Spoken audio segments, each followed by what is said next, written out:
Mas já adianto que ele vai ficar bem longe de qualquer coisa goiana. Então, vamos começar a nossa aula de hoje sobre fundamentos da geopolítica e direito das minorias. Como ela não é nossa primeira aula do curso, aliás, nossa é, né? Mas como ela não é a primeira aula de vocês desse curso aqui, ela não vai ser tão introdutória de Oriente Médio, mas a gente vai pegar bastante coisa interessante. Só para me apresentar super rapidex para vocês, então eu sou a professora Helena Xerém, eu sou especialista em geopolítica do Oriente Médio Contemporâneo, eu sou mestre em Relações Internacionais aqui pela Universidade Federal de Santa Catarina. Esqueci de comentar, sou de Florianópolis. Eu pesquiso o Oriente Médio já faz bastante tempo. Agora eu estou aí para entrar no doutorado também, de novo, para continuar a pensar um pouquinho mais sobre Oriente Médio. Então, questões de segurança internacional, falar sobre balança de poder, falar sobre conflitos de modo geral, sobre, enfim, várias coisinhas aí que a gente já vai ver daqui a pouquinho.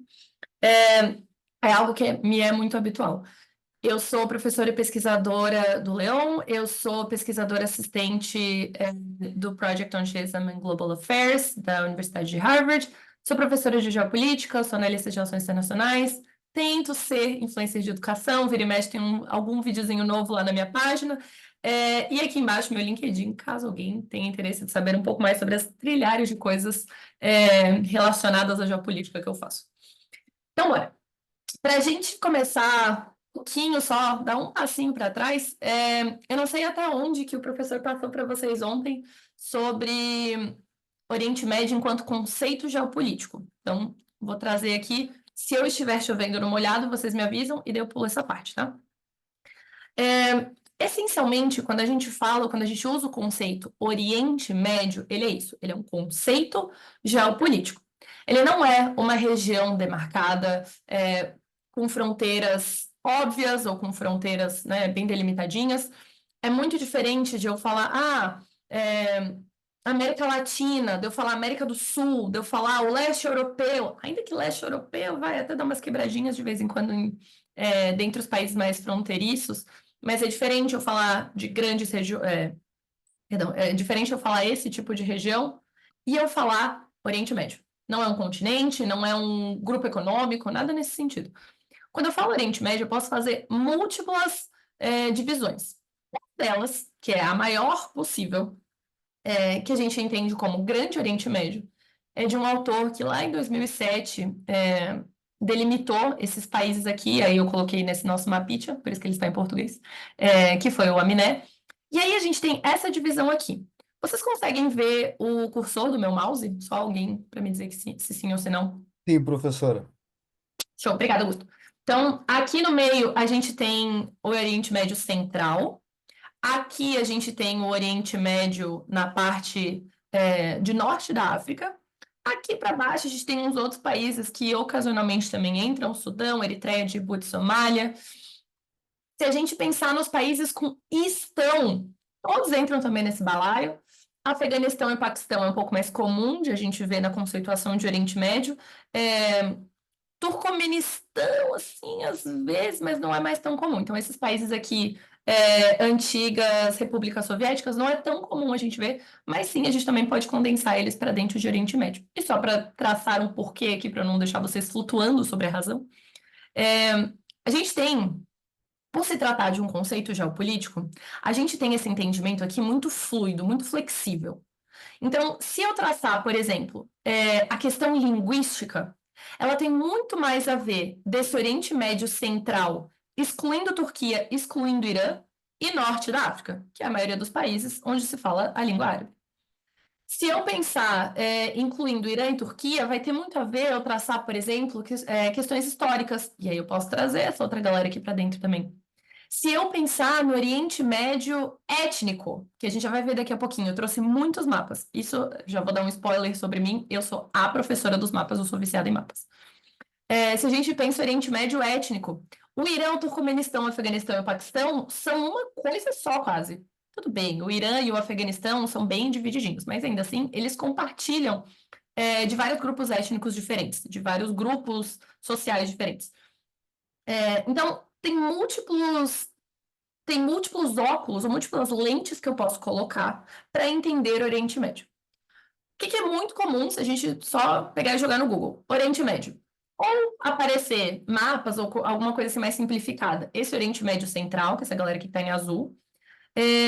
Ou então, a gente entender como MENA, que é de Middle East e North Africa. Oriente Médio, Central nesse caso aqui, e Norte da África. E daí não vai conter esses outros países africanos que estão aqui mais para baixo. Esse entendimento de MENA, que eu coloquei aqui no cantinho também, geralmente é de organizações internacionais, ONU e braços da ONU, ou grandes organismos. Pensar no FMI, pensar no Banco Mundial, pensar em quaisquer. Coisinha na minha câmera. Ou pensar em quaisquer instituições, ainda mais quando a gente fala de segurança global, geralmente a gente vai entender como MENA. Então, esses outros países aqui vão cair. Mas daqui a pouquinho a gente vai ver por que Afeganistão e Paquistão fazem sentido aqui junto. Uma outra coisa que eu coloquei nos nossos slides da aula de hoje foram várias capas de livro. Então, essa aqui é uma sugestão que eu tenho para vocês que eu adoro, que é Is There a Middle East? Acho sensacional a evolução do conceito geopolítico, então, porque o entendimento de Oriente Médio, por que médio? Né? Se a gente pensar que o universo, eu adoro falar isso, o universo não tem chão e teto. Esse globo que tem aqui em cima da minha cabeça, ele tá assim desse jeito porque a gente definiu que entenderíamos o planeta Terra como em cima fica a Europa, embaixo fica o sul global, lá, lá, lá, lá. Se a gente olhar mapas chineses antigos, a China tá sempre no, né, o mapa é assim, né? Ele fica viradinho. A China é no meio e em cima, os demais países do mundo vão ficando para baixo. Se a gente olhar o novo mapa do Brasil, segundo o IBGE do ano, já me esqueci, retrasado, acho, 2022 ou 3, é um mapa que entende o Brasil como centro. Então, essa ideia de que o Oriente Médio, se ele é médio, ele está entre duas coisas. Ele está entre o Ocidente, e o Extremo Oriente, que, de novo, tem esse nome de extremo, de novo, porque a gente definiu dessa forma geograficamente falando. Mas só para dar um pequeno spoiler, esse é um tipo de coisa que vocês veriam no livro, que vocês veriam, não, vocês verão no livro Evolução do Conceito de Oriente Médio. Show! Essa era toda a introdução que eu tinha para fazer, agora chega de introduções. Quando a gente pensa em Oriente Médio em mapas, eu tenho sempre esses três principais que eu gosto de utilizar, e daí na próxima slide a gente vai ver mais alguns. Eu vou dar um pequeno zoom aqui. Ó. Esse primeiro mapa aqui, ele fala pra gente dos grupos étnicos do Oriente Médio. Grupos étnicos do Oriente Médio, ou assim como grupos étnicos de qualquer lugar do mundo,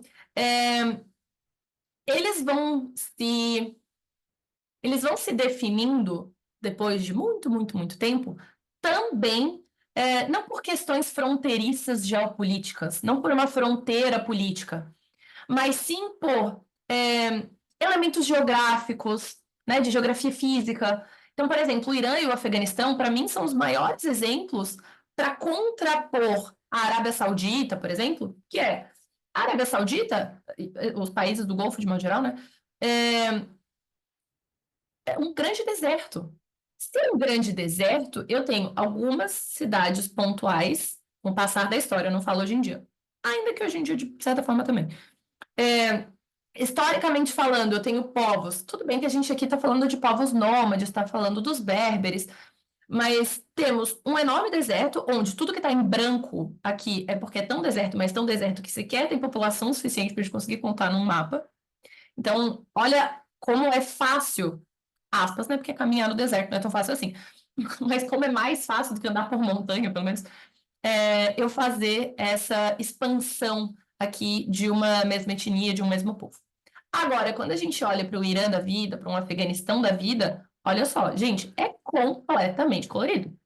Completamente colorido ficou estranho, né? Mas é muito colorido. E é muito colorido porque cada uma dessas cores aqui representa uma etnia diferente. A gente tem muitas cadeias de montanhas, tanto no Irã quanto no Afeganistão. São países fisicamente, geograficamente muito complexos de se transitar. Então, com o tempo, as populações foram se estabilizando, nesses formatos aqui. E olha só, lembra que eu comentei antes que eu ia, que eu ia mostrar para vocês como que o Turcomenistão, por exemplo, tem tudo a ver, né? Olha só, Turcomenistão também tem o traçado do nome também pelos turcomens. Os beques, mesma coisa do Uzbequistão, é que eu não sei se vocês conseguem enxergar, mas são esses tons de verde aqui diferentes. Depois eu vou passar essa apresentação aqui toda para vocês, e aí vocês dão uma xeretada aqui à vontade nos mapas. Mas, enfim, olha como a gente tem grupos étnicos diferentes. Tem os Baluchis aqui para baixo do Afeganistão, e aqui para baixo do Irã. Se tem uma coisa que não falta no Oriente Médio, são etnias diferentes. Cada país vai lidar com elas de uma forma, né? Já tô começando aqui um pouquinho de spoiler. Aqui, onde a gente tem esse super tom de verde, falamos majoritariamente dos turcos. Aqui a gente fala dos azeres. Aqui, onde acho que não tá nem escrito, né? Não. Aqui nesse, marrom, bordô, não sei. A gente tem a maior nação sem território do mundo, o que talvez muitos de vocês já saibam, talvez já seja uma coisa óbvia, mas caso não seja para alguém, essa galera aqui são os curdos. O universo analítico que a gente tem dos curdos, de uma forma bem rasa, essa galera aqui tem o sonho de criar um grande Kurdistão. E daí, esse país chamado Kurdistão. A realidade Oi, perdão. Os curdos, eles se encaixam em cima de 4 países diferentes, com fronteiras já delimitadas, que são a Turquia, a Síria, o Iraque e o Irã. Cada um desses países lida com os seus curdos de uma forma diferente e com os curdos alheios de uma outra forma ainda. Então, por exemplo, a Turquia se dá muito mal com seus próprios curdos, mas se dá razoavelmente ok com os curdos iraquianos. E daí assim vai fazendo um xadrez bem esquisito. Mas essa aqui é a galera, a maior nação sem território do mundo. Se a gente descer aqui para baixo, em rosa, fica muito visível, né? A gente tem. Peraí, aqui para cima. Aqui tem um mini. Que eu vi rosa, me lembrei aqui de. Esqueci de comentar. Aqui para cima a gente tem até um toquinhozinho de armenos, bem aleatório. Mas enfim, aqui em rosa a gente tem os judeus. Depois a gente continua com amarelo. Então, se a gente parar para analisar, o Oriente Médio Central, excluindo Turquia, Irã e tudo que vai para o lado do Irã, é muito parecido, etnicamente falando. Estamos falando majoritariamente de povos árabes e quando a gente trata de Israel, de povos judeus, do povo judeu, né? Agora, quando a gente expande um pouquinho mais, fica bem mais mix, bem mais misturado. Agora, se a gente parar para analisar esse mesmo grupo de países pela vertente religiosa, a gente tem algo completamente diferente. Todos os tons diferentes de verde que vocês estão vendo nesse mapa aqui tratam do Islã. Então, tratam de muçulmanos, de pessoas que seguem a religião islã, ou tratam de povos islâmicos ou territórios islâmicos, que é a mesma coisa. Segue o Islã, mas aí muçulmano quando eu falo de pessoa, islâmico quando eu falo de qualquer outra coisa. Posso falar da religião islâmica, posso falar de um território islâmico, posso falar de leis islâmicas, da arquitetura islâmica, enfim, qualquer coisa. Então, tudo que a gente está falando de verde aqui tem algo a ver com o Islã. Quando a gente... Opa, perdão. Quando a gente dá um zoom aqui, meio dificilzinho até. Em laranja, a gente tem a galera da religião judaica, a gente tem os judeus, que não confundam. O judeu étnico não necessariamente é judeu religioso. Geralmente sim, mas nem sempre. Assim como a gente tem com algumas outras etnias, culturas e religiões do mundo. E o que tem rosa aqui, que é bem o restinho do restinho do restinho, um pouquinho para cima, mais uns pingados, são os povos cristãos. Lembrando que esses cristãos aqui, tá tudo como rosa, como se fosse a mesma coisa, mas não sempre são o mesmo grupo de cristãos, nem sempre é a mesma vertente também. Então, no Líbano, a maior parte dos cristãos, por exemplo, é cristão maronita. Não necessariamente essa é a realidade dos cristãos na Síria, dos cristãos no Iraque, enfim. Então, informações interessantes. Helena, mas ali em Omã eu tô vendo também que tem uma galera em amarelo. No meio da Arábia Saudita tem uma galera em azul não, em cinza, sim. Aqui em cinza, na Arábia Saudita, a gente tem uma vertente diferente dentro dos sauditas. Então, dos sauditas? Nossa, peraí, buguei. Dentro dos sunitas, perdão. Dentro dos sunitas, que são os wahhabitas. E aqui em amarelo, no cantinho de Omã, a gente tem os ibadistas, que também é uma vertente diferente, específica, geograficamente falando, do Islã sunita. Outra coisa interessante, quando a gente fala dos xiitas, estão majoritariamente no Irã, no Afeganistão, no Iraque e no Iêmen. Helena, já ouviu falar que os muçulmanos xiitas são pessoas horríveis, os muçulmanos sunitas são pessoas maravilhosas. Eu vou aqui só dar uma dica, vou só jogar no ar assim, deixar para vocês darem uma pesquisada um pouquinho maior sobre religiões, ponto, ou sobre o Islã, ponto. Para a gente parar de ficar tratando as pessoas a partir da sua religião. Da mesma forma como, enfim, a gente não ia gostar que tratasse de cada um de nós dentro de um grande grupo e falar todo mundo que é X, qualquer grupo que você se encaixe, é horrível, é isso, é aquilo. Vamos com calma, né? Então, fica aqui já a minha dica para vocês darem uma pesquisadinha, porque tem muita coisa legal. Inclusive, pelo menos eu vejo cada vez mais influencers, TikTokers, Instagrammers, muçulmanos de modo geral, brasileiros. Então, que nasceram no Brasil e tal, mas que são muçulmanos, tanto sunitas quanto xiitas. Tem muito debate legal, tem muita coisa que abre bastante a cabeça. Assim como judeus também. Gente, tem cada debate massa que a gente fica aqui atrás da nossa mureta ocidental, e só fica meio olhando de longe, assim, e daí qualquer coisinha que você escuta, você já repassa. Vamos com calma, vamos tratar direto da fonte. E aqui para cima, quando a gente fala de idiomas. Então, olha aquilo que eu comentei antes, como a maior parte de MENA, excluindo Turquia e Irã, fala árabe. Claro que a gente tem também aqui hebraico, a gente tem também dentro do Irã, que era a antiga Pérsia, né? A gente tem o Farsi, pelo amor de Deus, não chamem de persa. Me dá uma agonia que aqui está escrito Persian. Me dá um ruimzinho, porque não é persa, é Farsi, mas enfim. Persa é essa galera em laranja, quando a gente está falando de etnia. Enfim, a gente tem múltiplos idiomas diferentes também quando trata de dentro do Oriente Médio. Então, olha só. Se a gente olhar o Oriente Médio assim, só de primeiro momento, a gente já tem um monte de diferenças, a gente já tem três formatos, três visões completamente diferentes sobre a religião, e daí as pessoas vêm me falar de Oriente Médio colocando todo mundo no mesmo saco. Ah, nem vem. Bora falar mais um pouquinho, então. Se eu conseguir passar. Ah, meu Deus. Foi. Beleza.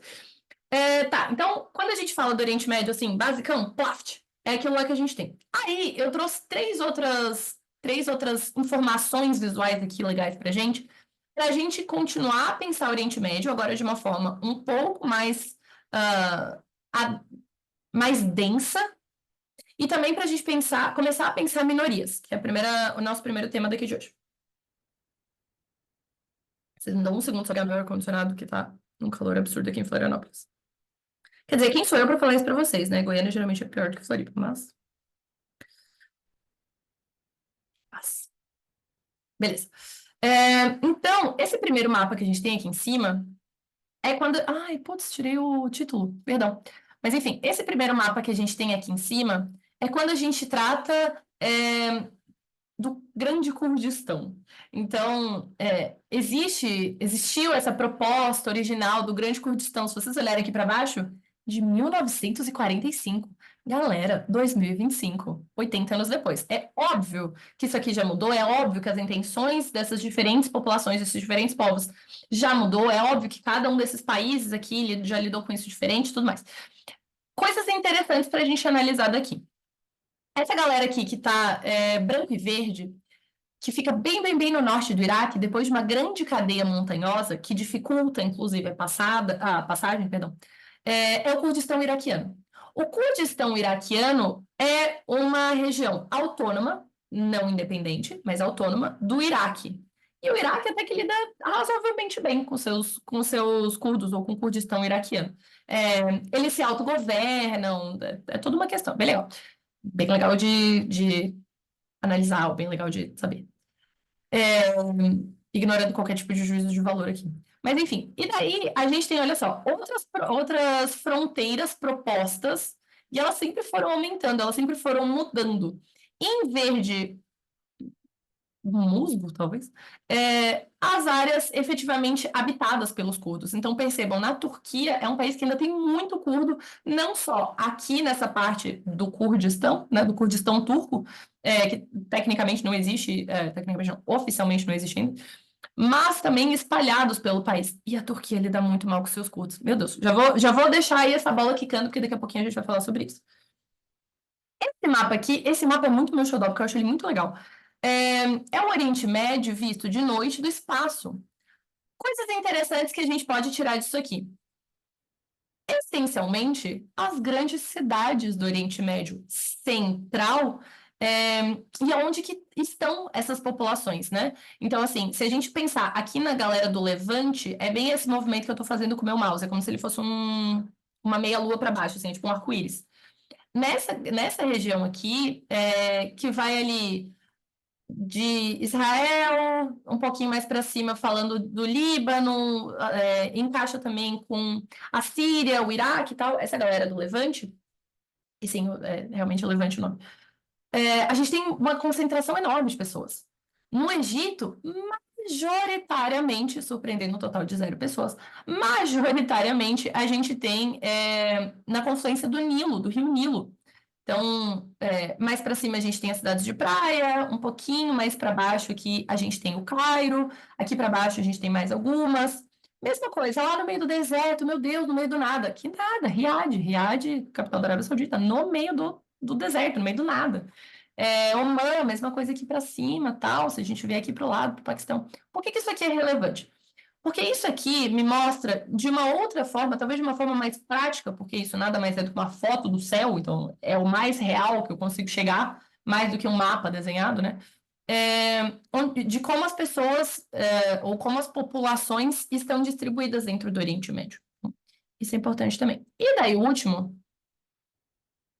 Ah, esse último é maravilhoso. E esse último aqui, esse último infográfico, talvez, essa última informação visual aqui que eu tenho para vocês, ela foi extraída de um mini curso, não, falei errado, de um grupo de pesquisa, de estudos e pesquisa, que eu e uma outra professora também do laboratório, a professora Dábila, demos já umas 2 ou 3 vezes. É sensacional e é sobre mulheres e feminismos no Oriente Médio. Quando ele abrir de novo, eu super recomendo vocês entrarem, porque é muito massa. A gente tem um zilhão de debates incríveis sobre mulheres e feminismos nessa região. E aqui, basicamente, eu trouxe para vocês, eu não vou quebrar ele muito aqui, mas eu só trouxe para mostrar para vocês como que diferentes países do Oriente Médio, então, os países do Golfo, os países do Maghreb, os países do Mashrek, os países, aquele que a gente viu mais embaixo ali da África, como que cada um desses grupos de países, ou cada um desses países, lida com direitos das mulheres em formatos diferentes. Quando a gente fala de herança, quando a gente fala de guarda, a mulher que só pode sair de casa se tiver um homem acompanhando, por exemplo. Fiz um super resumex aqui. Direitos iguais a pagamento no trabalho. Então, o que está em verde, show, o país tem leis para isso, leis legais para Frentex. Em vermelho, em bolinhas vermelhas, o país sequer tem lei para isso. Então, percebam aqui, cada país, não tem 2 países que sejam exatamente iguais, não tem. Então, cada um desses é completamente diferente. E esse aqui, opa, ai meu Deus, o que eu fiz aqui? Faz parte de um relatório incrível, é o top show da minha vida esse relatório aqui, que é um relatório da Unicef sobre análise situacional de mulheres e meninas no Oriente Médio e Norte da África. E eles fizeram uma revisão de 2010 até 2020 que tem, assim, um quintilhão de páginas, com tudo que é mapa, infográfico, dados que vocês podem imaginar. Então, super legal. Helena, mas beleza, você passou várias dessas informações, e o que que eu tenho a ver com isso? O que que eu, sei lá, por que que isso me é relevante? Agora a gente vai entrar em direitos das minorias. Até aqui tudo bem? Se vocês tiverem dúvidas, questionamentos, dores, eu não tô vendo o chat, nem o Q&A, nem nada assim, mas se tiver qualquer coisa, me avisem aí. Eu prefiro que vocês mandem mensagem e me cortem no meio da minha explicação, do que fiquem com uma dúvida e depois esqueçam. Quando a gente pensa direitos das minorias no Oriente Médio, nada mais é do que eu pensar, primeiro, direitos das minorias, o que que isso é, e aí eu especificar a minha análise para a região. Então, rapidinho, um super resumex de o que que os direitos das minorias incluem. Direito de desfrutar a própria cultura, de praticar a sua própria religião, de usar o seu próprio idioma, literalmente os nossos 3 primeiros mapas. Proteção da existência, proteção e promoção da identidade, igualdade e não discriminação, direito à participação efetiva, ou seja, você poder existir enquanto minoria, que não necessariamente precisa ser uma minoria quantitativa, pode ser meramente uma minoria de poder, por exemplo, como a gente tem o caso das mulheres. Poxa, mulheres do Oriente Médio é praticamente 50-50, assim como no restante do mundo. Isso não significa que hoje as mulheres tenham tantos direitos políticos, tantos direitos de acesso, tantos direitos existenciais. Bom, todo mundo aqui acho que mais ou menos tem essa noção, né? E ainda assim, não somos minorias quantitativas, apenas minorias de poder. Talvez não por muito tempo, não sei, fica aí. Então, quando a gente pensa nas minorias do Oriente Médio, a gente vai pegar essa listinha aqui, colocar o nosso óculos de, meu Deus, muitas informações diferentes, que de povos múltiplos de uma região do mundo onde o Ocidente geralmente trata como tudo farinha do mesmo saco, mas que são diferentes, que são peculiares, que são autóctones, que eu não posso considerar como tudo a mesma coisa, e que cada país vai lidar de uma forma diferente. E aí, aqui a minha principal dica para quando vocês forem analisar qualquer coisa de Oriente Médio é se esforcem ao máximo para tirar a capa que a gente carrega ocidentalizante. O que é ocidentalizante? É o colocar sobre o outro, perdão, é, aquilo que eu acho certo, aquilo que eu acho legal, aquilo que eu acho X, enquanto pessoa ocidental. E aí, dica de livro. Na verdade, tem dois, mas vou deixar só esse aqui. Para quem nunca leu, esse livro do Said, ele é pequenininho, tipo assim, ele é minha mão, mas ele é grossinho, que chama Orientalismo. Gente, isso aqui, para quem estuda Oriente Médio, é necessário. Não é que ele é legal, é um adicional. Não, ele é necessário. Sensacional. Então, debate bastante, o Said debate bastante sobre questões culturais, sobre questões identitárias em vários dos livros dele. Mas esse aqui, especialmente, fala o debate com o Oriente Médio também. Então, super legal. Beleza. Então, bora especificar um pouquinho mais. Vocês vão ver que aqui do lado eu coloquei dois livros diferentes.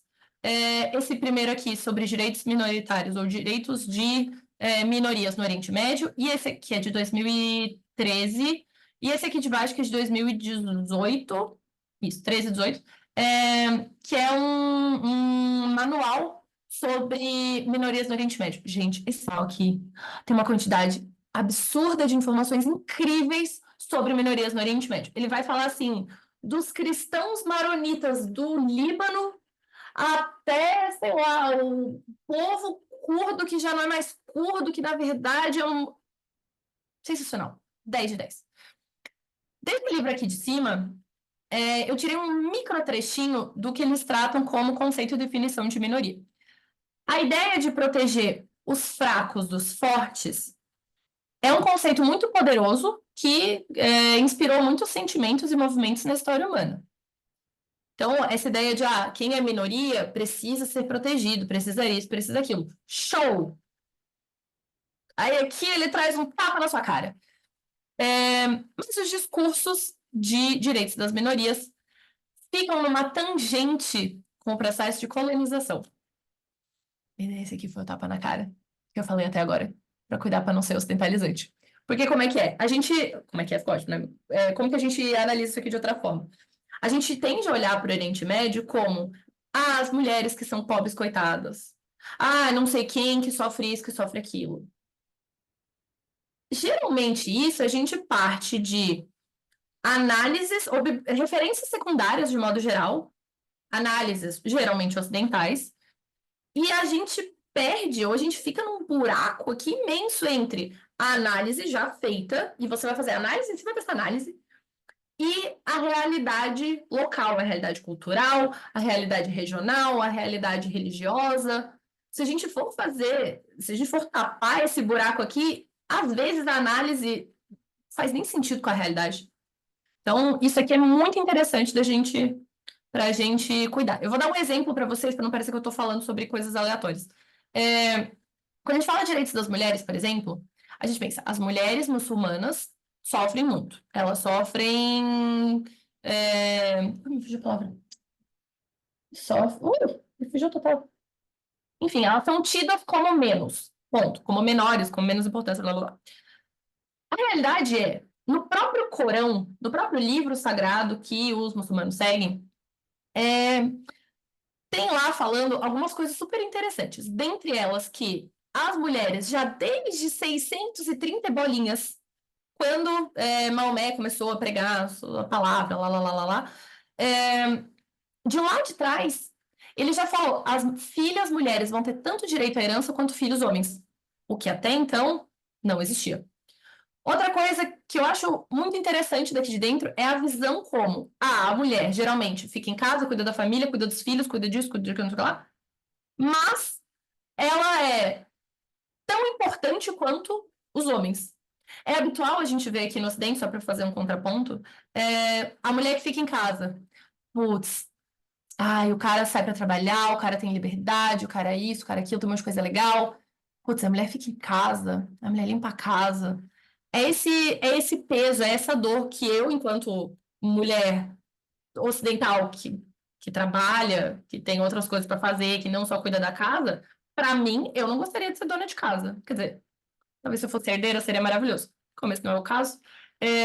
Eu gosto de ter o que fazer, só que a minha noção de ter o que fazer, eu não posso sobrepor ela à noção alheia de outro lugar do mundo, com outra religião, com outro pensamento, com outro tudo, de ter o que fazer. Então, aqui é um discurso, não, é um debate super legal. Tá, e daí, isso acho que eu peguei desse segundo livro aqui de baixo, do manual, que é um debate se as minorias são entendidas em diferentes países, em diferentes contextos e tal, tal, tal, como cidadãos de segunda classe ou minorias protegidas. Nossa, e esse debate aqui, ele não tem uma resposta. Dois, ele é, assim, ó, tão múltiplo, tão múltiplo, tão múltiplo, que a gente conseguiria passar um ano inteiro falando sobre isso aqui. E aqui a gente vai pensar nas minorias como religiões não dominantes. Ah, Helena, mas tem muito pouco judeu no Oriente Médio. Tá bom, eu concordo com vocês que perante o Oriente Médio eles não são religião dominante. Agora, dentro de Israel, é religião dominante. Então, ali dentro de Israel, que é onde eu vou colocar a minha análise, eu não posso considerar eles como minorias. Ah, Helena, os xiitas são minoria no Oriente Médio. Primeiro que não exatamente são, né? A gente acabou de ver o mapa ali em cima, mas enfim. No Oriente Médio Central não, mas no Oriente Médio MENA, aí pode ser. Tá, beleza. Agora, se a gente analisar a partir do viés iraniano, não são minoria. Então, eu não posso considerá-los minoria ali dentro. Então, o esforço de pesquisa, o esforço de análise de um bom internacionalista é esse. É entender o contexto local, regional, nacional, o que quer que seja. Mas é você entender que você não só está falando de um grupo solto flutuando no universo. Você está falando de um grupo em um dado contexto. Mesma coisa para etnias não dominantes, mulheres em contextos de poder, população LGBT, QIAPN+. Então, dependendo de quem você está analisando, onde você está analisando, você vai chegar a contextos e a conceitos completamente diferentes sobre minorias. Nossa, falei um monte. E aqui em cima, uma sugestão também de artigo para vocês lerem, que está com link. Tudo que está sublinhadinho aqui é porque é hiperlink. Sobre proteção de minorias e liberdade religiosa. Sensacional. Tá, gente, pausei nos direitos de minorias. Dúvidas, questionamentos, dores até aqui. Eu vou dar aí um minutinho para caso alguém queira jogar dúvidas. Ou podem me criticar, ou podem perguntar coisas. É completamente aberto.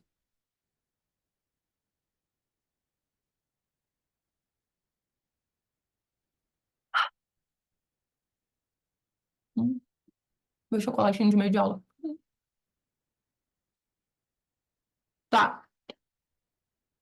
Não vejo perguntas no chat. Posso estar errado, mas não vejo. Nem no Q&A. Vou Nenhuma. tocar a ficha. Não na Mari. Não, Vai. eu disse nenhuma pergunta até agora, professor. Fechou, beleza. Muito obrigada. Show, beleza. Bora tratar um pouquinho, então, sobre a garota dos meus olhos, que é a geopolítica.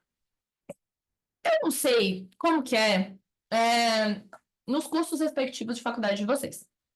Mas eu me lembro que muitos anos atrás, cuja data não será citada, quando eu entrei em relações internacionais, gente, eu juro por Deus, foi a coisa mais engraçada. A primeira aula, o primeiro encontro de alguma coisa, sei lá, que os professores perguntavam, que algum professor perguntou, por que que vocês escolheram relações internacionais? E daí ia passando, assim, de aluno em aluno, de carteira em carteira, das pessoas respondendo. Gente, 90% das pessoas falou, porque eu amo geopolítica. E eu olho, hoje em dia, tipo assim, uns 2 anos depois, eu já olhava pra trás e falava, gente, ninguém sabia o que era geopolítica. A gente achava aquilo ali uma palavra legal. Mas se me perguntasse a diferença entre geopolítica, geografia humana e relações internacionais, eu não ia fazer a menor ideia da diferença. Então, eu tentei trazer para vocês aqui do jeito mais simples possível, mais tranquilex possível. E eu trouxe também mais 2 sugestões de livro aqui. Geopolitics and International Relations e The Threat of Geopolitics to International Relations. Ambos absurdamente sensacionais. Percebam que eu estou trazendo coisas não tão comuns dentro das RI. Assim, não são livros óbvios, livros de autores que vocês talvez já tenham ouvido falar milhões de vezes. Estão um pouquinho mais para fora. Beleza. Super explicação, assim, rápida, em uma frase. O que é geopolítica? Nexo e conexão entre sociedade, espaço e poder. Fim. Se eu pensar pessoas em um dado lugar conforme as suas capacidades de poder, é isso aqui. Ah, Helena, mas poder enquanto soft power, enquanto... Não interessa. Poder. Ponto. Essa análise aqui, aí eu trouxe um trechinho desse primeiro livro aqui de cima. Essa análise aqui, ela é composta por, olhem só a quantidade de coisa, tá? Configuração geográfica, recursos naturais, fronteiras, representações geopolíticas, demografia, que nada mais é do que geografia das sociedades, ou geografia da população, melhor ainda. Fatores históricos, fatores econômicos, estratégia de atores, tudo isso condicionado em diferentes momentos e diferentes espaços. Agora vocês me contam, por gentileza, como que alguém pode falar que eu posso usar a mesma análise para o Oriente Médio inteiro? A mesma análise geopolítica, uma análise geopolítica do Oriente Médio como um todo.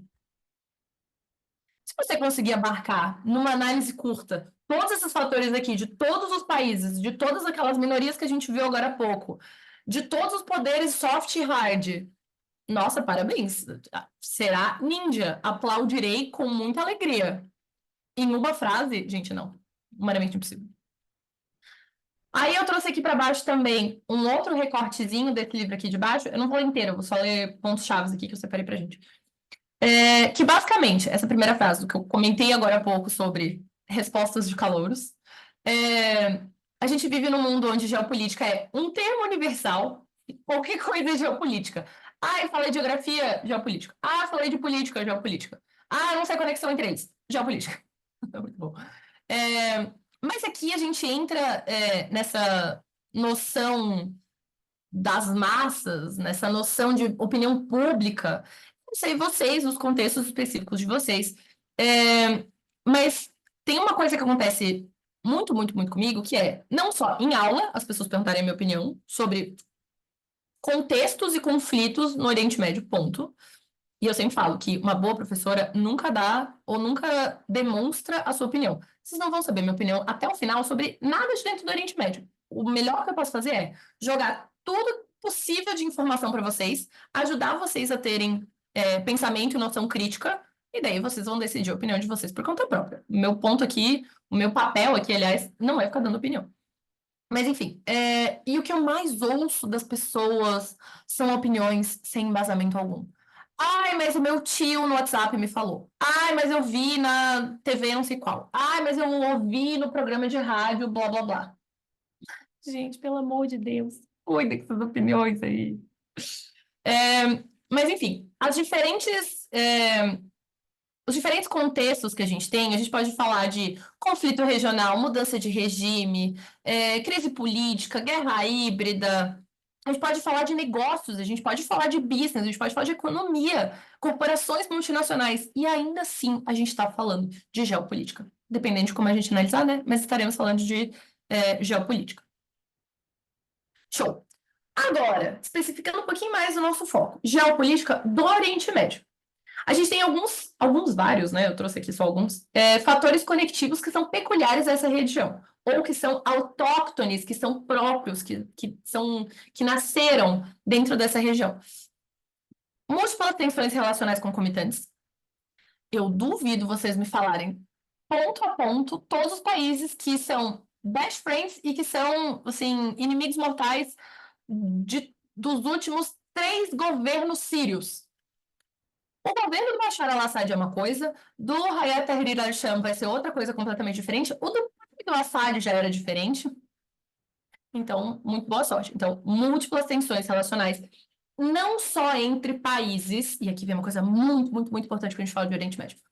Análises geopolíticas sobre o Oriente Médio não podem jamais, em hipótese alguma, se dizer completas se não tratarem de atores armados não estatais. Helena, o que é um ator armado não estatal? Pelo nome, né? Ator com capacidade de armamentos que não representa um Estado, que não representa um governo. A gente tem 7 zilhões aqui de exemplos possíveis. Talvez os que mais venham rapidamente à mente de vocês. Posso falar do Hamas, posso falar do Hezbollah, posso falar do Daesh, ou do ISIS, ou do Estado Islâmico. Posso falar dos Houthis, posso falar dos curdos, posso falar dentro dos curdos, posso falar do PKK, que é um partido político, eu posso falar do YPJ, que é um partido, é um grupo turco específico de mulheres. Gente, o tanto que eu posso tratar aqui para vocês, que eu posso trazer para vocês, é infindável. Então, o Oriente Médio tem muito mais atores não estatais do que qualquer outra região do mundo. Ponto. Então, disputas constantes por maior influência, tanto de países árabes, atores de modo geral, né? Mas também de países árabes e não árabes. Por exemplo, eu pensar o Oriente Médio árabe não tem as mesmas visões do que o Irã. O Oriente Médio árabe não tem as mesmas visões do que a Turquia, que às vezes está muito mais preocupada, inclusive, com conexões europeias, né? Então, não necessariamente carrega aquele mesmo poder de influência dos antigos otomanos. Nem todos os países árabes têm relações diplomáticas com Israel. Então, eu pensar países árabes e não árabes é uma coisa muito legal dentro do Oriente Médio. Eu pensar estados ou governos e atores armados não estatais é uma outra coisa muito legal. Eu coloquei aqui a sigla em inglês, desculpa, porque é o que eu mais uso, foi no automático, mas é Non-State Armed Actors. Dentro disso aqui, algumas explicações. Primeiro, um histórico de dominações externas. O Oriente Médio conta a história de tudo que vocês podem pensar de impérios, de grupos sociais enormes, que nem sempre foram impérios, em cima daquela região. Posso falar dos otomanos até a Primeira Guerra Mundial? Posso. Posso falar dos antigos impérios persas? Posso. Pode também. Eu posso falar sobre Mao Tse-tung? Daí forçou um pouquinho. Mas eu posso falar de... Ui, me fugiu a palavra. Ai, meu Deus. Me fugiu o moço da Mongólia. Gente. Eu posso falar do imperador mongol mais sanguinário da humanidade? Posso. Esqueci o nome do cara. Socorro. Tá bom, daqui a pouquinho eu me lembro. Vou gritar aleatoriamente quando eu me lembrar. Já vou dar spoiler. Posso. Então, o Oriente Médio teve muita influência externa e muita reatividade local e regional, das mais diferentes formas. Na época dos Safávidas, que foi um dos exemplos de Império Persa, dos otomanos, que nem eu comentei, Sykes-Picot, que daí conecta a gente aqui no próximo ponto, presença estadunidense, presença soviética, hoje em dia até presença chinesa a gente tem nessa região aqui, majoritariamente para fazer acordos diplomáticos, mas enfim, metemos. E esse acordo de Sykes-Picot aqui, que para quem não sabe, para quem nunca ouviu falar, Putz, ai, que burra, esqueci de trazer o mapa, perdão. Logo eu falei um monte de mapa e não trouxe o mapa. Esse acordo de Sykes-Picot foi um acordo definido entre franceses e britânicos e ingleses sobre como ficariam distribuídas as fronteiras do Oriente Médio pós queda do Império Otomano. Então, a partir da Primeira Guerra Mundial. Inclusive, a história disso aqui é uma rasteira bem assustadora. Basicamente, os franceses e os ingleses pediram ajuda dos antigos povos árabes, prometeram uma grande nação pan-árabe, onde todos estariam juntos, lá, lá, lá, lá, lá. Se eles derrotassem os otomanos. Aí eles falaram, claro, derrotaram os otomanos, os franceses falaram, zoeira, somos europeus. E daí aqui, por conta disso, a gente tem uma grande dificuldade de identificação com governos de estados tradicionais. Então, a noção que a gente tem de governo, ela não necessariamente encaixa com as noções daqueles povos que já estavam lá muito antes da gente. Pensem comigo que a gente está falando aqui das primeiras civilizações da humanidade, a gente está falando dessa região, a gente está falando da Mesopotâmia. Agora vocês vêm me dizer que os europeus sabiam mais. Vamos acabar. Depois, pulando mais um pouquinho para frente. Gente, eu falo assim que é para deixar a aula um pouquinho mais leve, porque senão a gente vai falar de conflitos e tristezas até a última aula, então, até o último slide, então eu tento dar uma leveza aqui. A gente fala de guerras civis intermináveis, que por vezes são palco e são proxies, ou proxies, na verdade, de conflitos maiores. E para quem não conhece, ou para quem não é das RI, enfim, o conceito de proxy, que termina com Y, não com IES, esse aqui são as pessoas que sofrem influência, mas um conflito proxy, com Y no final, é um conflito por procuração. O que que é? Digamos que eu e o Augusto tenhamos uma super guerra. Nossa, eu odeio o Augusto, o Augusto me odeia. Esse Augusto Lerner que tá aqui. Augusto, a gente não se odeia. Eu vou mostrar. A gente, nossa, odeia mortalmente. Mas eu atacar o Augusto e o Augusto me atacar, vai pegar muito mal. Vai ficar feio. A gente vai perder investidores internacionais. Eu não quero perder a minha população, o Augusto não quer perder a população dele. O que que a gente faz? A gente pega o conflito interno da Mari. A Mari está numa guerra civil terrível. A gente pega dentro da guerra civil da Mari. Um de nós vai apoiar o governo, perdão. Outro de nós vai apoiar os grupos anti-governo. Quem ganhar de lá de dentro, que terá sido um proxy, agora sim essa palavra aqui, de um de nós dois, conta como se fosse mais um pontinho para a nossa guerra. E assim, nem eu nem Augusto nunca precisamos jogar um estilingue sequer um no outro. A gente briga em conflitos alheios. Então, isso é uma guerra por procuração ou uma guerra proxy. A gente tem como exemplos a Guerra Fria Regional entre Irã e Arábia Saudita. Gente, Irã e Arábia Saudita, até ontem, que agora eles têm acordo diplomático, até ontem eles passaram literalmente décadas se detestando até a morte. Nunca teve uma bolinha de estilingue de um para o outro. Então, o que que eles faziam? Compravam, né, brigas ali. Israel e Palestina, que a gente pode pensar como Israel e Hamas, que daí que a gente pode pensar o Hamas, na verdade, como parte do eixo iraniano, que na verdade a gente pode pensar também como uma conexão com os Houthis. Posso pensar em 115 vertentes diferentes de qualquer conflito israelo-palestino. O eixo iraniano, que daí encaixa justamente nesse ponto, né? São várias alianças menores em outros conflitos. Enfim, e tudo isso aqui especialmente no pós-Primavera Árabe, que foi aquela sequência de eventos que aconteceu em 2011. Acho que eu botei até aqui no próximo slide. Atores armados não estatais, que são com certeza um fator conectivo dentro do Oriente Médio. Produção energética, a gente tem os maiores produtores da OPEP. A gente tem tecnologias inovadoras em energia limpa, em sanitização, em dessalinização de água. Nossa, tem muita coisa incrível. Acordos diplomáticos pouco efetivos. Infelizmente, sim, isso é uma coisa também. Acordos diplomáticos pouco efetivos entre atores estatais. Acordos de Abraão, que foi o reconhecimento de 4 países diferentes com Israel de 2017 até 2020, 2019 até 2021, agora me fugiu de cabeça, mas até 2020 a gente tem 4 países diferentes. Temos, Augusto, me ajuda aqui, Marrocos, Sudão, Kuwait, eu sempre esqueço o último. Marrocos, Sudão, Kuwait, Emirados Árabes. Esses 4 países reconhecendo a existência de Israel, e é uma coisa, né, sempre uma via de mão dupla, sempre, sendo que antes deles, só 3 outros países reconheciam Israel, e todos os demais da região falam, não, eu discordo da existência de Israel por X, Y, Z motivos, não quero eles aqui, então não vou reconhecê-los. E daí, de novo, é algo mútuo, né?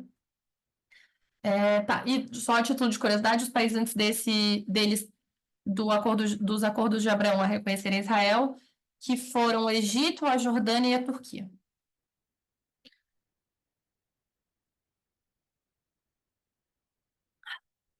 Show, seguimos mais um pouquinho. Ai, tem um Q&A, gente, desculpa, perdi. Professora, de que forma a construção do Oriente Médio pelo discurso ocidental influenciou ou ainda influencia a forma como as minorias do Oriente Médio são retratadas internacionalmente? Cláudio, 100%, 100% a forma como a gente olha para o Oriente Médio hoje, especialmente quando a gente trata das minorias, ela é ocidentalizada. Não adianta. Ah, não é. Assim, não precisa necessariamente, ai, porque o tal jornal ou tal plataforma é malvada, o desejo o pior. Às vezes é só um discurso contínuo. Então, sim, elas são retratadas internacionalmente de uma forma completamente ocidentalizada, e isso é muito pela construção de discurso que a gente foi fazendo com o tempo. Então, pensar o Oriente Médio como um todo, só para dar uma microexplicação, pensar o Oriente Médio como um todo é muito mais fácil de eu forçar uma influência, ou é muito mais fácil para eu colonizar de diferentes formas do que eu falar, esse povo aqui, que na verdade é um povo muito antigo, esse outro povo aqui, que já foi um império enorme, que era muito poderoso. Eu pensar assim dá muito mais poder. Então, o que eu faço? Ignoro, falo, aquela galera do Oriente Médio reforça esse discurso aí, só vendo. João, sim, era Gengis Khan, muito obrigada. Era esse nome mesmo que eu queria. Agradeço profundamente. Beleza. E tá, aqui no chat não temos nada. Beleza. Se a gente pensar a balança de poder, perdão, a balança de poder pós-primavera árabe, gente, só para constar, eu vou tentar terminar aqui em 15 minutinhos, e daí a gente usa os últimos 15 minutos, de 8h15 até 8h30, para a gente fazer debates, tá? Eu trouxe umas atividades bem legais. Quando a gente pensa na Primavera Árabe, e daí vocês podem pensar nesse mapa aqui em cima, lembrando que ela é Primavera Árabe, então ela só aconteceu nos países árabes. Ela não aconteceu na Turquia, ela não aconteceu no Irã e ela não aconteceu em Israel. Importantíssimo ressaltar.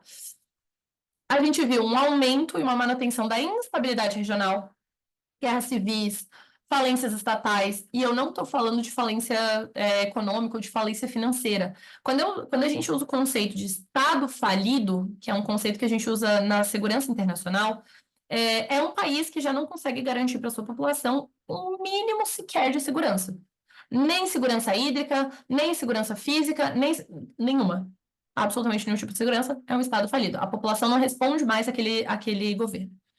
Crises democráticas, crises políticas, meu Deus, crise democrática, só para vocês terem como exemplo, o Egito, que logo depois da Primavera Árabe, eles tiveram ali 2 anos de.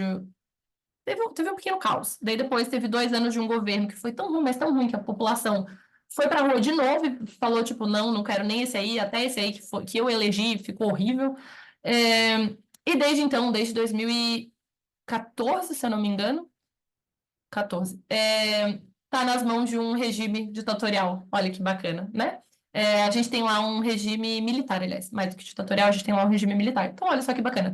Durante 11 anos, a gente tem um regime militar falando, não, fiquem tranquilos, assim que o Egito estiver estável, eu libero de novo para a população. Pois é, né? A gente viveu 21 anos disso, a gente está ciente mais ou menos como funciona esse discurso. Esse vácuo de poder regional abriu espaço para a Guerra Fria regional entre Irã e Arábia Saudita. O que é esse vácuo de poder? Não é bem vácuo, tô forçando um pouquinho aqui os conceitos. Vácuo de poder, nesse conceito aqui, nesse contexto aqui, perdão, nada mais é do que cada país estava muito preocupado com os seus próprios levantes, das suas próprias populações, estava tentando olhar para dentro para não quebrar, e daí a gente parou de ter grandes conexões securitárias regionais. Então, a gente teve um vácuo de poder regional.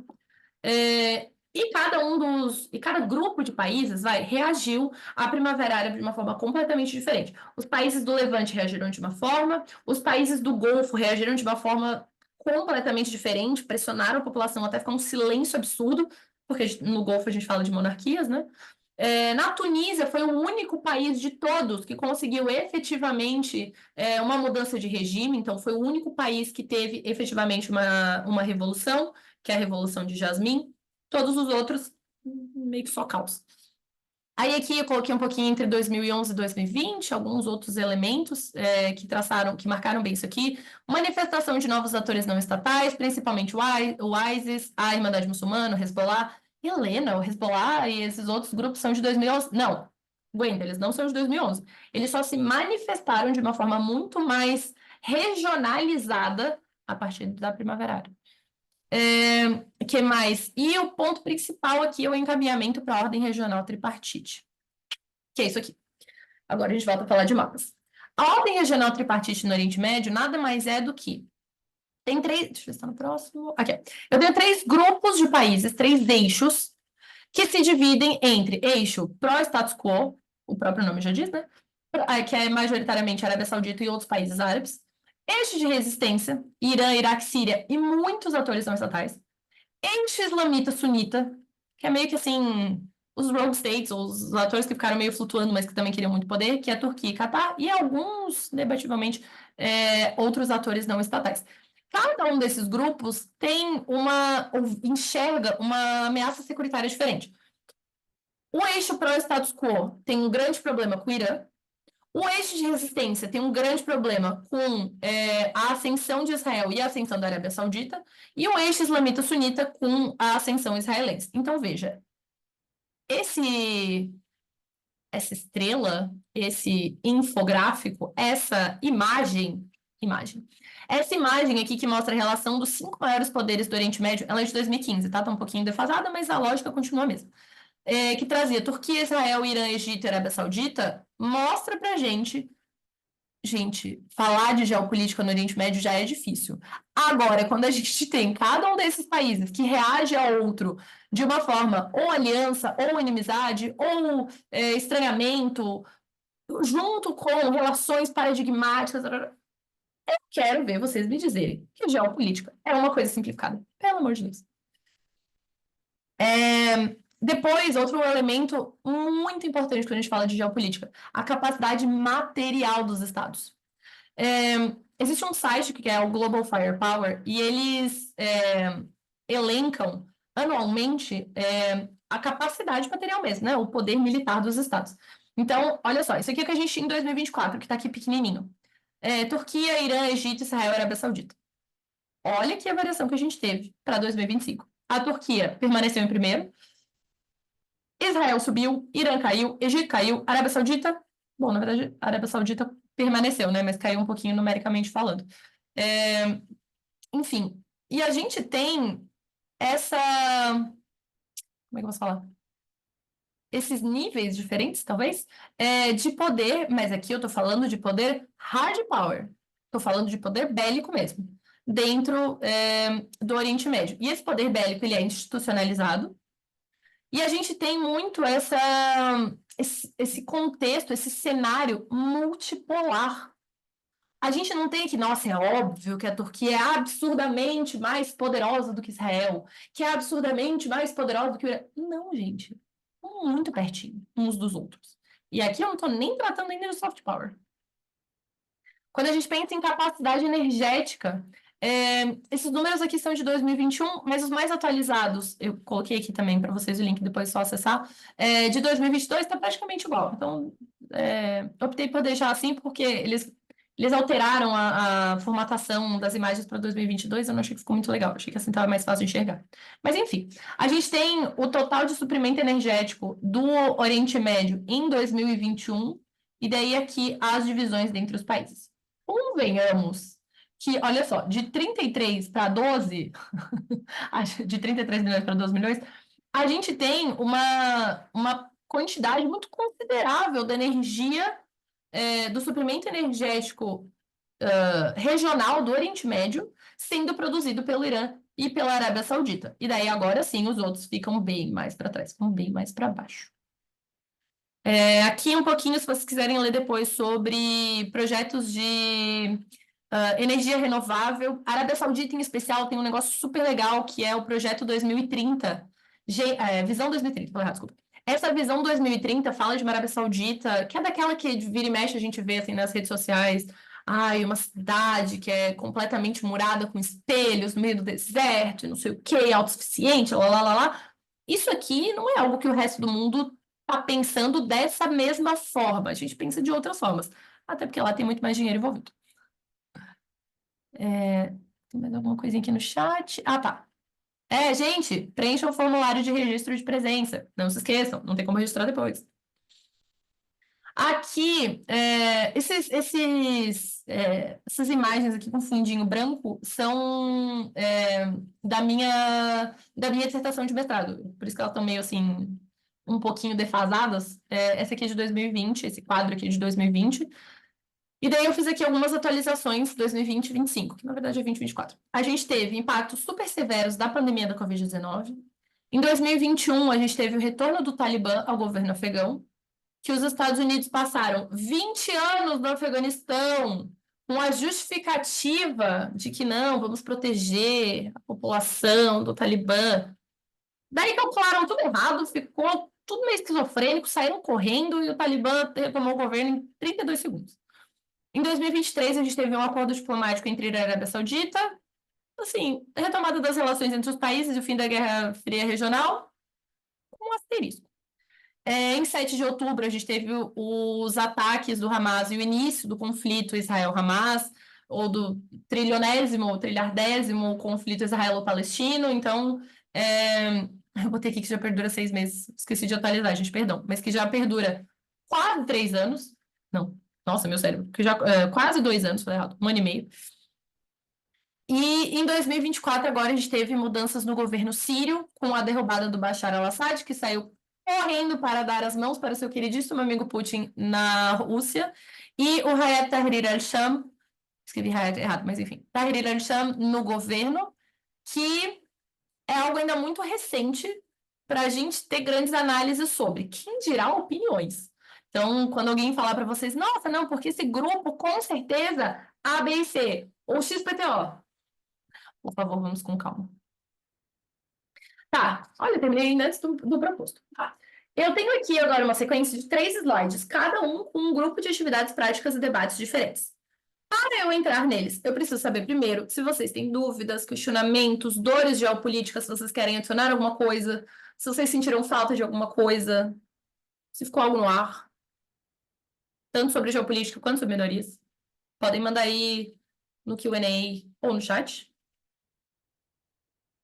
E eu vos responderei. A aula foi incrível, blá, blá, blá. Luma, me manda um e-mail depois, ou pode ser uma mensagem, um e-mail, pode me catar no LinkedIn, pode me catar no Instagram, me cata onde você quiser, e eu te ajudo super sobre isso. Nossa, tem muita coisa legal. Meu Deus. Se você ainda não sabe sobre o YPJ, procure, é incrível. Sobre as mulheres turcas as mulheres curdas da Turquia. Tá, show. E... beleza, acho que é isso. Então, bora, gente. Só que aqui eu preciso do mínimo de participação de vocês. Então, por favor, participem comigo. Tá, o primeiro, eu trouxe aqui uma série de questionamentos para vocês, de inquietações atuais. Fiquem à vontade, quem quiser pegar a pergunta que quiser para responder, toca a ficha, tá? Não precisa ser em ordem nenhuma. Então, a gente tem aqui, de que modo se apresentam os principais atores internacionais nesse cenário muito louco aqui que contei para vocês? Estados Unidos, Rússia, China, será que é um novo player regional? Será que ainda não é tão relevante assim? União Europeia. Qual que é o impacto da tecnologia nesse cenário? Não deu tempo da gente entrar na aula de hoje, mas a gente falar sobre tecnologia no Oriente Médio é alguma coisa... Oriente Médio não. Tecnologia em conflitos é uma coisa muito legal. A gente tem as guerras ou os ataques cibernéticos que acontecem no ciberespaço. O uso de drones nos ataques.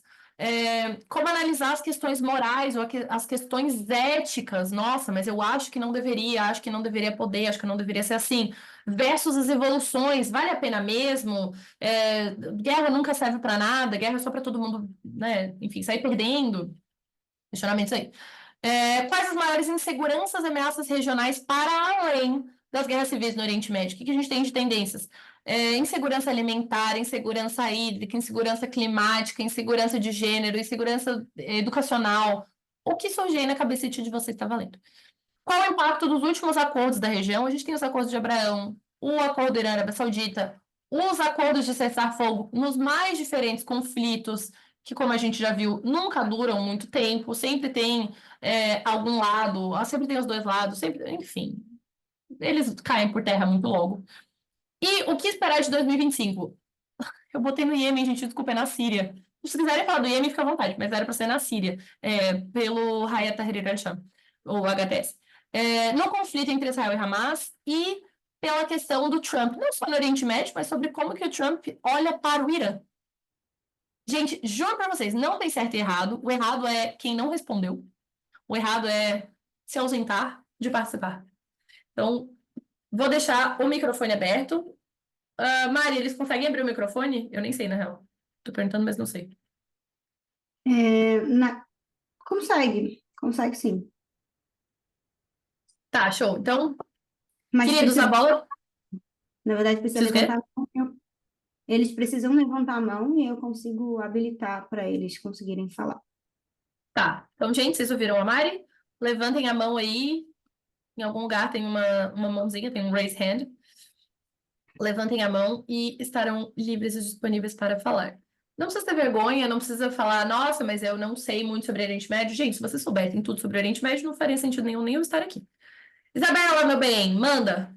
Posso falar? Eu não sei se vocês conseguem me ouvir. Dale, Desculpa. conseguimos te ouvir. Imagina. Ok, então, referente à terceira pergunta, né, sobre quais eram as maiores inseguranças e ameaças regionais, para além das guerras civis, pode ser uma análise talvez um pouco rasa, porque realmente não sou uma expert no assunto, mas se a gente levar em consideração a situação atual dos civis dentro dos conflitos, a gente pode levar em consideração a insegurança alimentar, porque se a gente fosse analisar, por exemplo, os bombardeios que está ocorrendo não só na Palestina, mas em outros países do Oriente Médio referente a esses conflitos, muitas das populações que estão sendo vítimas, elas acabam ficando sem mantimentos, ou às vezes, talvez, o governo local não consegue suprir as necessidades dessas pessoas, justamente por conta da instabilidade que está na região.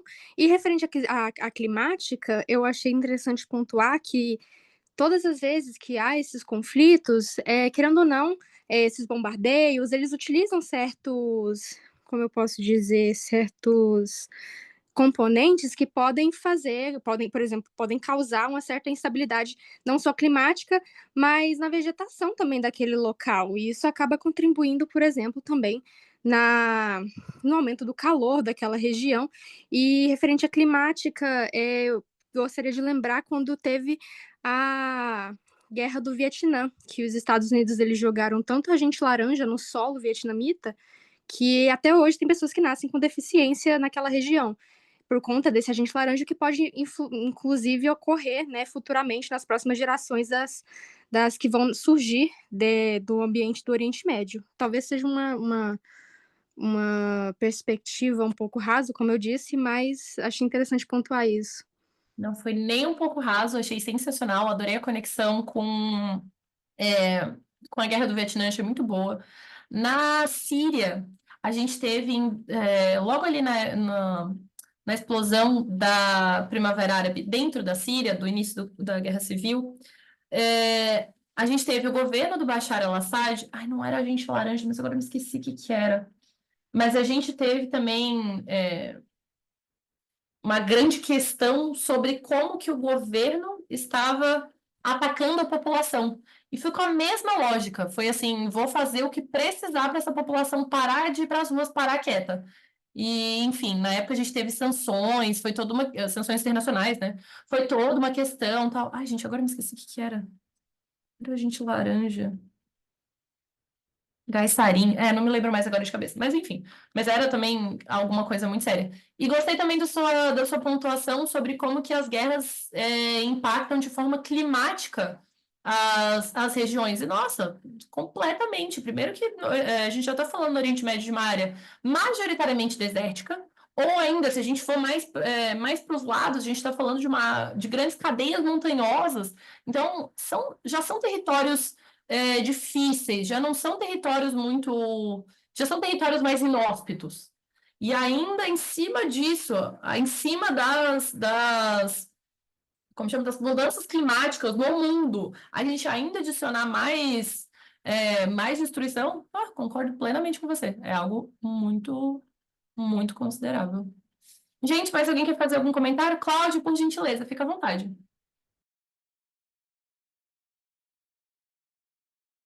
Me ouvem? Me ouve agora, professora, ou não? Sim, ouvimos. Bom, então eu vou fazer um breve comentário aqui sobre, então, qual o impacto da tecnologia nesse cenário, né?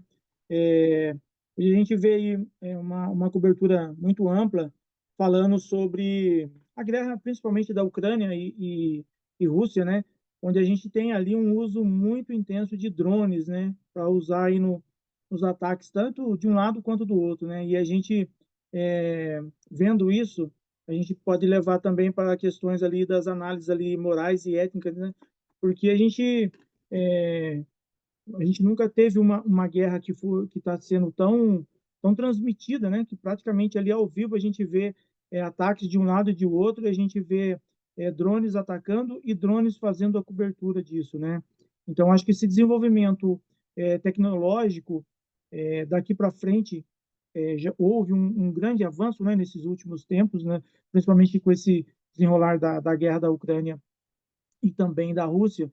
E eu acho que esse desenvolvimento daqui para frente vai afetar aí todos os tipos de combate que a gente vai ver, né? Então acho que não é mais aquele homem a homem ali que vai fazer uma diferença na guerra, mas muito pelo contrário, são homens entrincheirados longe ali comandando os drones, né? Como a gente tem visto nessa guerra.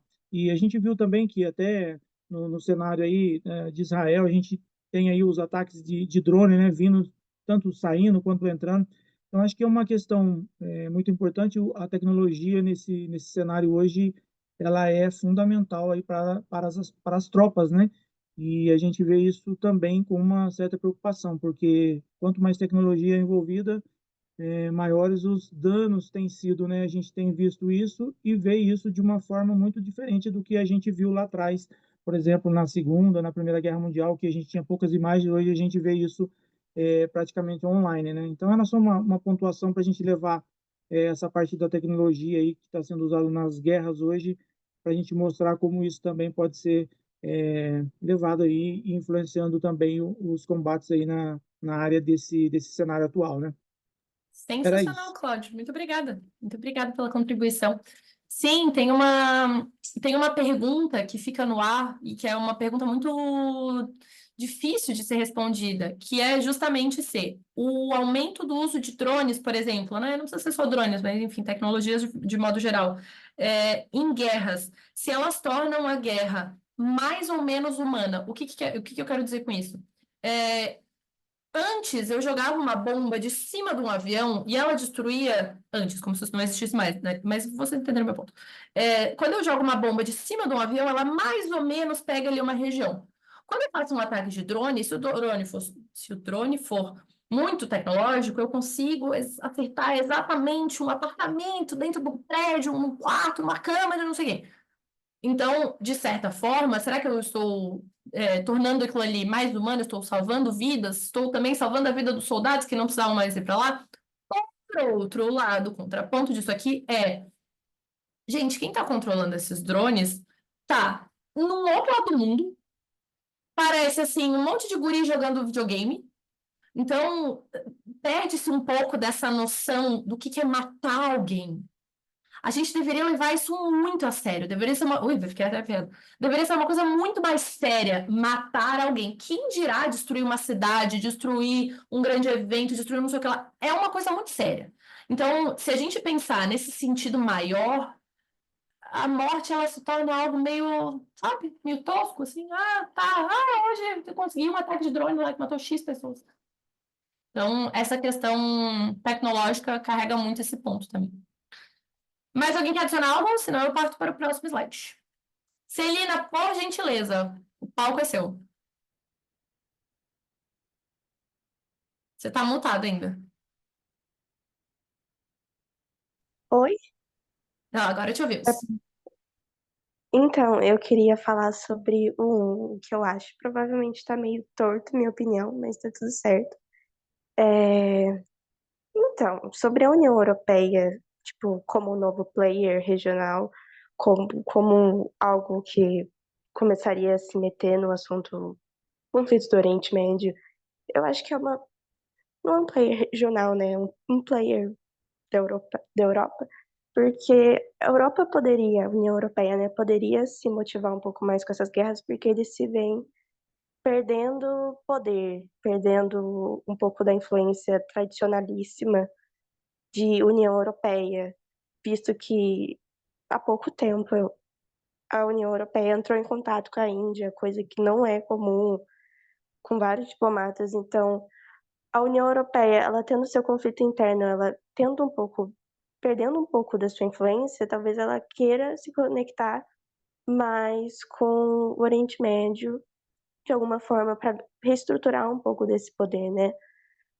Os Estados Unidos e a Rússia nunca saíram da conversa Oriente Médio, desde da Guerra Fria, nunca saíram desse papel importante, né? A China, ela vê como, eu acho, não sei como a China vê, mas como algo muito importante, porque a China e os Estados Unidos, elas produzem armas no final das contas. Então, a China também tem um fator econômico, as guerras são um pouco importantes, tanto como essa questão financeira de vender armas, a utilização de armas produzidas pela China ou pelos Estados Unidos, ou como aumentar o âmbito de influência sem ser a nova rota da seda. E é isso. Arrasou, sensacional. Eu adorei que vocês estão todos começando as respostas de vocês com eu não sei muito sobre, mas... E daí mostra um monte de conhecimento. É isso. Arrasou, Celina, muito bom. Gente, vou passar para o próximo slide, que temos 5 minutinhos. Tá. Esse aqui é muito legal. Esse slide aqui, eu fiz ele com base numa análise da Control Risks, que é, Deus, uma empresa ultra sensacional, que faz análise de riscos não só geopolíticos, mas também. E eles fizeram as tendências de Oriente Médio para 2025. Então, eu trouxe aqui os 10 títulos das tendências, mas não botei a explicação de nenhuma delas. O papel de vocês vai ser escolher alguma dessas e tentar ver se vocês sabem algo sobre, se já conseguem falar algo sobre. Então, eu vou traduzir elas. A primeira delas, Israel, cessar-fogo. E agora? Detalhe que isso aqui é de janeiro, então esse cessar-fogo, que inclusive já caiu, então vocês podem ignorar essa número 1 aqui se quiserem.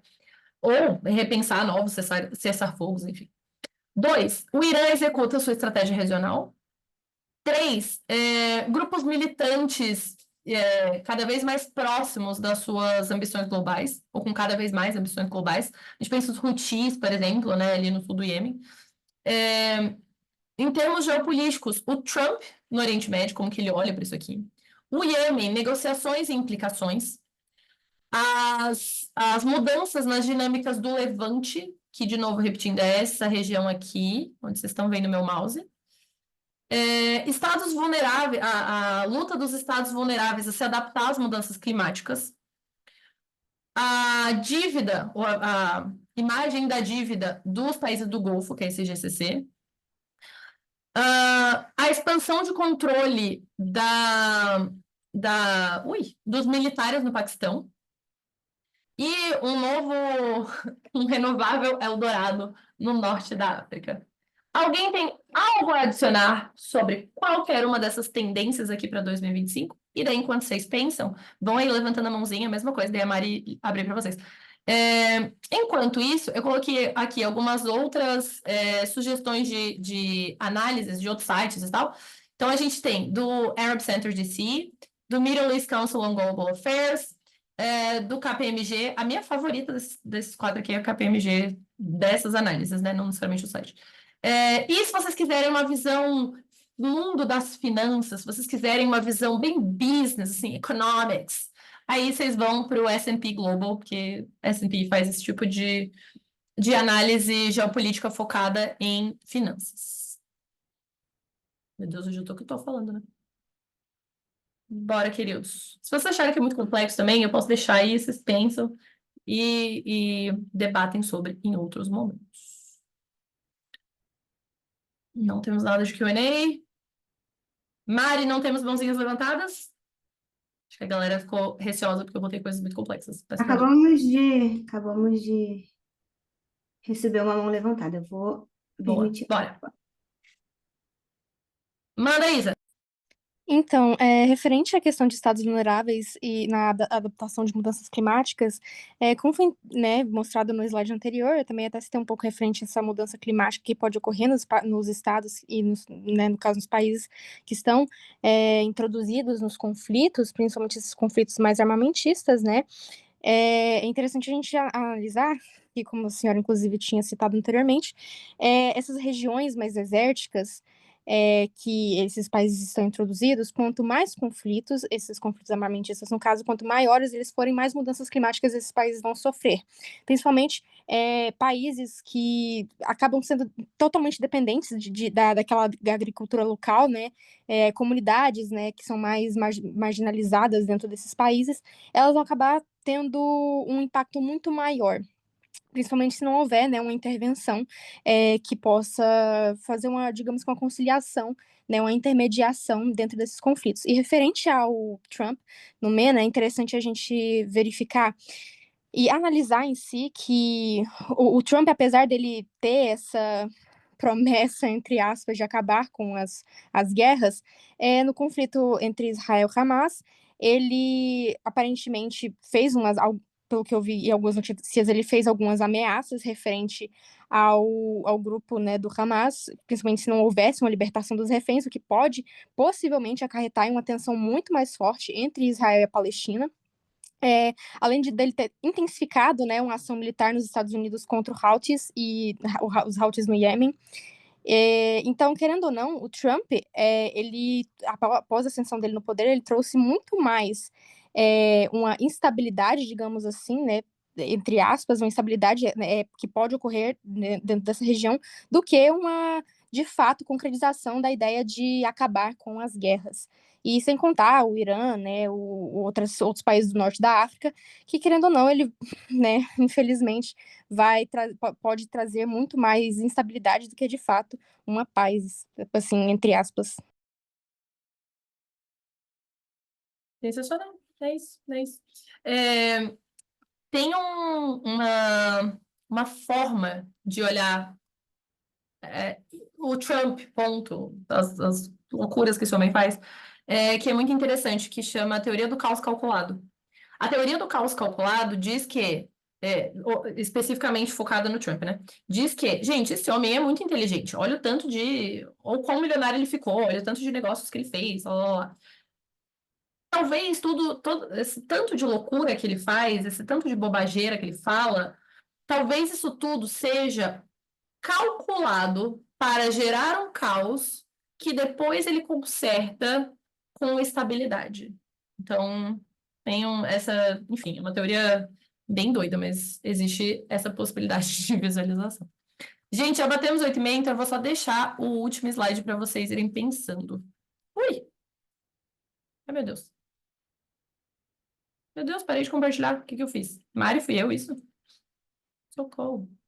Foi, acredito que foi você, professora. Gente, nem sei o que eu fiz, perdão. Não, você está compartilhando, você só não está em tela cheia.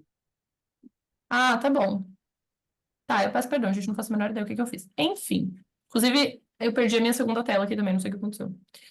Enfim, se a gente pensar agora, conectando geopolítica com direitos das minorias, a gente vai ter isso aqui. Eu trouxe 5 perguntas para vocês. Eu vou deixar elas para vocês debaterem em grupo aí, entre o LAEP. Então, a gente tem como se conectam as temáticas geopolítica e minorias em geral, super aberto para vocês pensarem as conexões que a gente foi criando durante a aula de hoje. E dentro do Oriente Médio, muda alguma coisa? Se a gente olha geopolítica e minorias, ambos do Oriente Médio, dentro do Oriente Médio, altera alguma coisa essa resposta? Quais os novos pesos e novas medidas que a gente pode ver na região nos últimos anos? O que alterou? O governo que mudou? Alguém que entrou em conflito? Como que isso aqui é relevante? E daí aqui 2 sugestões de conexões possíveis. Geopolítica, minorias e crise climática. e geopolítica, minorias e representação internacional. E daí eu acabo aqui deixando para vocês uma curiosidade muito peculiar, que é a partir dessa foto aqui. Essa foto aqui, vou até dar um zoom. Ela mostra 3 representantes do governo afegão que participaram como observadores da COP ano passado, da COP 29, que aconteceu no Azerbaijão. Gente, o que é o governo do Afeganistão nesse momento? Muito bem, o Talibã. Como que o Talibã é visto pelo restante do mundo? Como um terrorista, como um psicopata, como tudo que há de ruim. Não estou defendendo, tá? Não estou dando nenhum juízo de valor aqui, só estou falando que é assim que eles são vistos pelo restante do mundo. Até porque eles têm leis muito peculiares que vão contra todos os tipos de direitos humanos ou direitos das mulheres que a gente pode pensar. Mas, enfim. Essa galera aqui, eles simplesmente apareceram na COP, que é a Conferência Internacional do Clima, para dizer que o Afeganistão está completamente devastado pelas mudanças climáticas, precisamos de ajuda do restante do mundo. Bacana, né? Legal. E daí aqui em cima tem uma sugestão de um videozinho no YouTube que explica um pouquinho como que isso aqui aconteceu. Então esse é um exemplo que a gente consegue conectar, inclusive, geopolítica, minorias, crise climática e representação internacional. Eu vou deixar isso para vocês pensarem juntos, em grupo, enfim, nos debates de vocês. Se vocês quiserem qualquer input meu, se quiserem qualquer aditivo, enfim, qualquer coisa assim, contem comigo, podem me mandar mensagem, eu sou super solista. Às vezes eu não respondo de primeira, mas eu vou responder, eu prometo.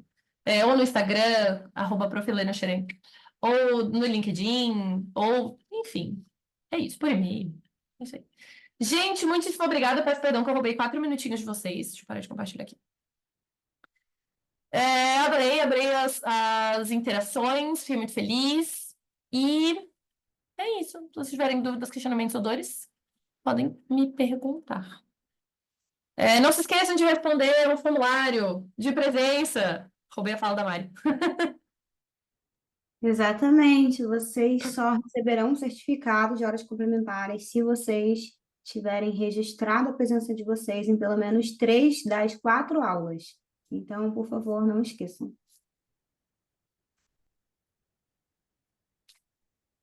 Vocês têm mais alguma dúvida? Então, galera do LAEP, muito obrigada. Ô, Maria Fernanda, mande, por favor. Eu queria agradecer, Helena, pela palestra. Assim, você explicou o tema com maestria. Eu estou encantada pela sua didática.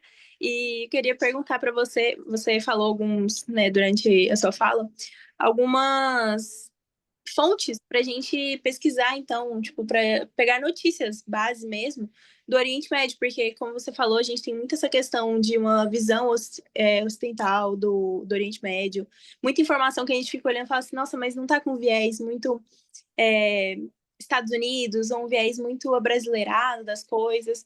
E eu queria saber algumas fontes, porque às vezes a gente quer buscar mais a fonte raiz para não ter tanto esse estigma com a questão do Oriente Médio, mas a gente não sabe por onde começar.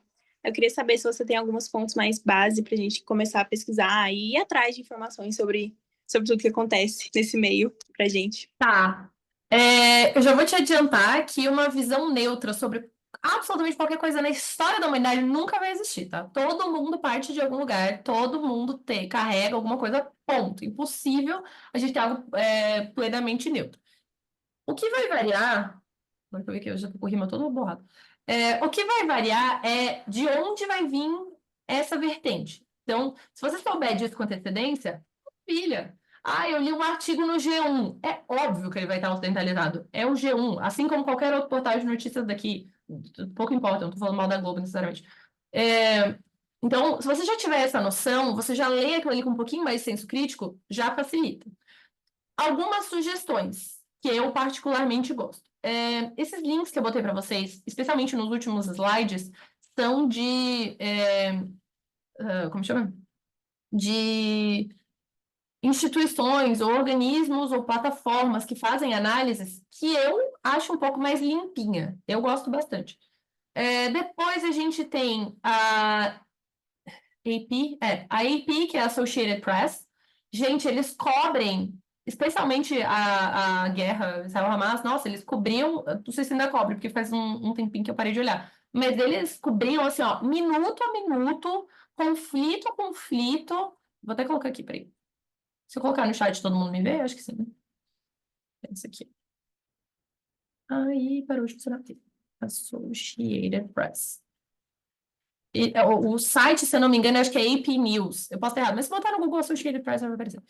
Eu gosto bastante. Se vocês quiserem visões, ou se vocês quiserem uma análise, que com certeza vai partir da vertente ou das lentes árabes, garantidamente, vocês podem pensar na Al Jazeera, mas então, de novo, ela vai estar partindo desse viés.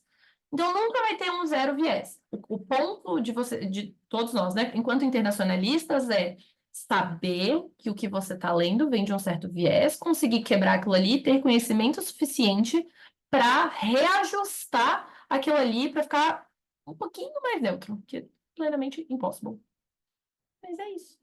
Espero que funcione. E com o tempo vocês vão descobrir os próprios sites que vocês gostam e tal. No fim, vocês vão pegar assim, aqui minha lista de favoritos. Eu quero saber sobre tal tema, eu vou entrar nesse. No fim, isso acontece meio no automático. Isso. Respondi? Respondo sim, muito obrigada, Helena. Mas E obrigada pelos elogios. tem muito isso mesmo, a gente procura às vezes e tem muitas informações que nós ficamos muito, nossa, mas tá bem enviesado. Mas a gente tenta tirar fragmentos aqui e ali para embasar a nossa tese quando vai fazer pesquisa em geral. Mas eu agradeço muito, a Laep também agradece pela sua participação. E muito obrigada a todos que participaram também. Eu gostaria de agradecer por estarem aqui ainda com a gente. Isso aí. Muito obrigada aos 36 remanescentes às 8h40 da noite. Obrigada, queridos. Obrigada a todos. Gente, vocês estão mandando no Q&A, o link de formulário não está aparecendo para vocês, mas o link está no chat. Vocês precisam abrir o chat, eu enviei novamente agora, e ele vai estar ali, é um link do Forms, tá bom? E queria também dizer que a nossa aula de amanhã, no dia 2 de abril, começará também às 19 horas, vai ser com o professor Cassie Lemos sobre o papel do Brasil nas relações com o Oriente Médio e os processos de paz. Então, muito obrigada pela aula de hoje, professora Helena, excelentíssima aula. Obrigada mais uma vez ao LAEP. E nós nos vemos amanhã às 19 horas. O link estará no e-mail de vocês por volta das 4h30. Então, Gente, eu obrigada. acabei de perceber que em algum momento eu acho que eu falei LEAP, peço perdão. Valeu, gente, boa noite. Tchau, tchau.